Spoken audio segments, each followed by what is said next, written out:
کشمیر کی جو اس وقت صورتحال ہے اس میں عوامی ایکشن کمیٹی کا اس وقت عوام نے بھرپور انکار کیا ہے، اور کشمیر میں جو کاروباری زندگی ہے وہ مکمل طور پر کھل چکا ہے، اور اس وقت عوام بھرپور جوش و خروش کے ساتھ الیکشن میں حصہ لے۔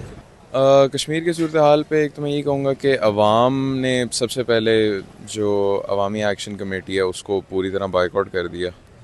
دوسری جگہ عوام یہ بھی چاہ رہی ہے کہ الیکشنز ہو جائیں، کیونکہ وہاں پہ جو یہ دھرنے اور احتجاج وغیرہ ہو رہے ہیں اس سے جو جنرل کشمیر کی عوام ہے ان کو کافی نقصان بھی ہو رہا ہے۔ عوامی ایکشن کمیٹی جو ہے وہ جو بھی کر رہی ہے غلط کر رہی ہے، جیسے بھی ان کو یہ کرنا نہیں چاہیے۔